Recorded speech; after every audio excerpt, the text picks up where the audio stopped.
na antiga União Soviética, agora chamada de Rússia, vai ser também ocasionada por questões de cunho territorial, não é?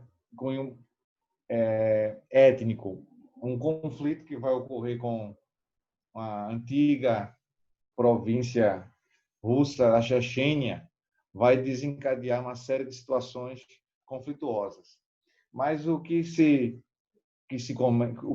deve afirmar que nesse período aí vai surgir, no finalzinho da década de 90, início dos anos 2000, vai surgir um político, ou seja, há 20 anos ele está no poder, não é? Ele há uma troca entre ser presidente, ser primeiro-ministro, o país, a Rússia, vai adotar o parlamentarismo, e um ex-oficial da KGB, que é a Polícia Secreta Russa, vai ascender e está nessa influência, dominando o país, comandando o país há cerca de 20 anos.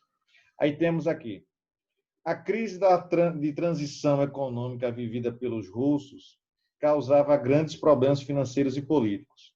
No campo político, o nome dele é Vladimir Putin, viu? Antes que possam você estar se perguntando, esse homem, ex-agente da KGB, que é a polícia secreta, a polícia que faz as investigações de possíveis opositores, perseguindo os opositores ao mesmo tempo, vai ter na figura de Putin esse presidente que vai comandar desde os anos 2000, ou seja, está há 20 anos no poder, só que ele fez uma mudança, vai para a presidência e colocou um homem da sua confiança, do seu partido, chamado Dmitry Medvedev. Inclusive, ultimamente, Dmitry Medvedev se retirou da política, disse que não vai participar da vida política nenhuma, e Vladimir Putin continua no poder, continua administrando a Rússia. No campo político, a luta pela influência, pela independência da Chechênia gerou problemas que punham em discussão a política realizada pelos russos no leste europeu. Não é o leste europeu a região que nós lembramos, quando nós lembramos do fato do pan-germanismo lá durante a Segunda Guerra, não é? Toda aquela área ali foi influência russa e a Rússia queria transformar aquela região ali na Grande Rússia. Fez, de certa maneira, o seu sonho ser realizado, quando foi criada, na década de 20, a consolidação do poder de Stalin, criada a União Soviética. E depois, nós já estudamos isso agora há pouco, que a União Soviética deixa de existir durante o governo de Boris Yeltsin, que foi antecedente a Gorbachev. Gorbachev foi aquele que plantou as sementes para a mudança, né, criando a glasnost e a perestroika, e Boris Yeltsin vai consolidar. E aqui nós temos a influência, agora a Rússia, no leste europeu, causando essa situação desconfortável, né? Porque a Chechênia quer se tornar autônoma. Então, a situação foi amenizada, ou seja, colocaram panos quentes, quando um acordo foi estabelecido com os rebeldes, dando maior autonomia e autorizando uma legislação específica na Chechênia, em 1995. Mas não parou por aí. Nos anos 2000, a Chechênia novamente se revolta e Putin vai tratar de não mais amenizar, vai lutar contra os chechenos. No plano econômico, e ultimamente ele diz que está tudo correto, não tem nenhum problema mais, que não vai correr riscos, né? Enfim.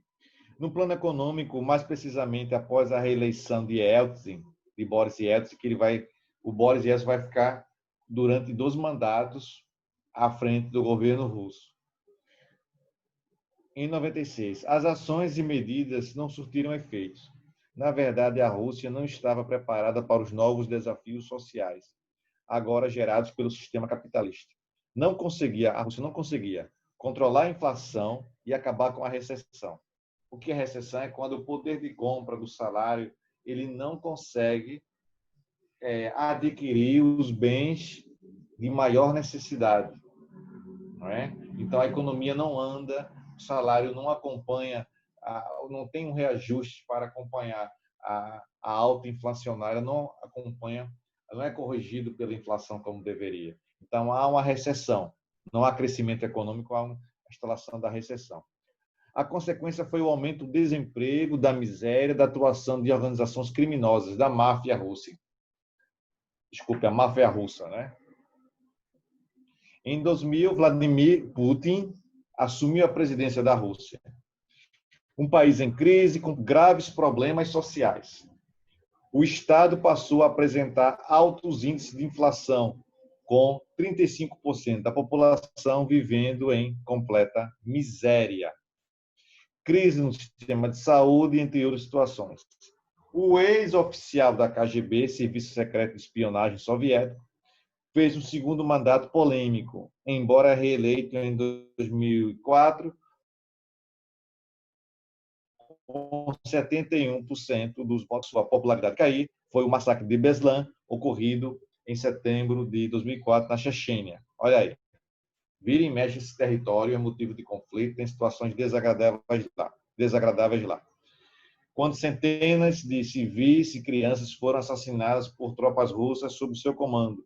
A repercussão foi negativa, inclusive internacionalmente.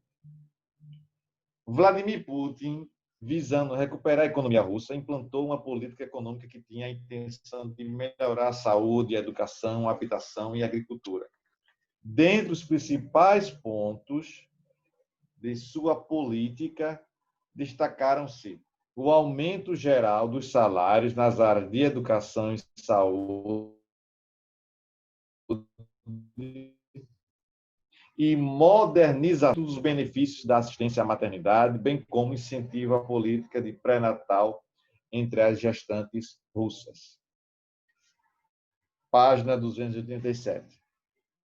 Mesmo com a preocupação social de seu governo, Putin enfrentou vários protestos de oposição, principalmente pelo campeão de xadrez Garry Kasparov e pelo ativista Eduard Limonov. Esses protestos não tiveram apoio popular e a polícia russa os desarticulou, prendendo cerca de 150 pessoas.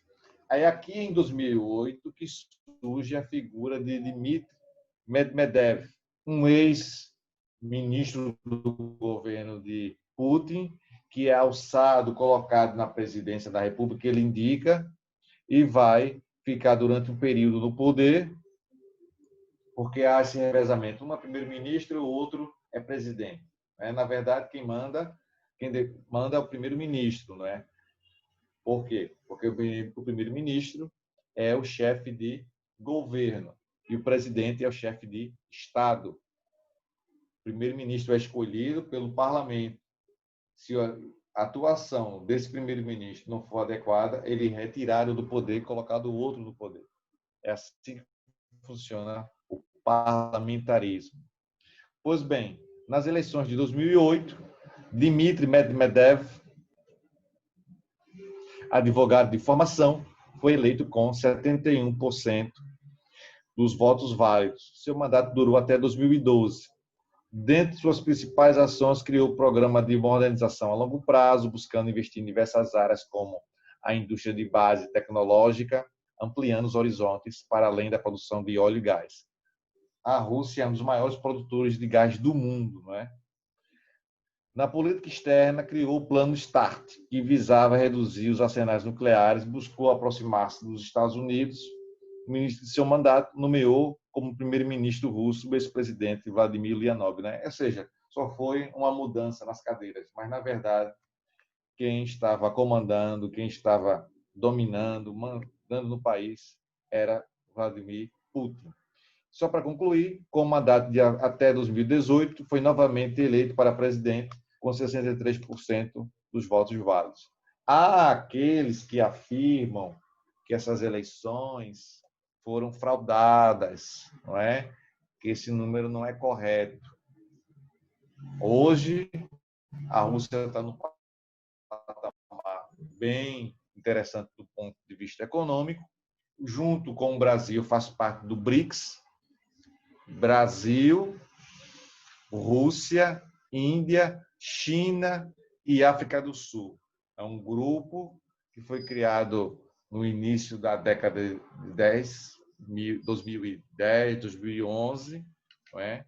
Que hoje, não é? Dependendo do ponto de vista, perdeu um pouco de prestígio, mas os BRICS continuam e há um revezamento para quem comanda os BRICS, dos países envolvidos, né? Brasil faz parte do BRICS, Brasil, B de Brasil, R de Rússia, I de Índia, representando, C da China e o I da África do Sul. O S, desculpe, S da Sudáfrica, África do Sul.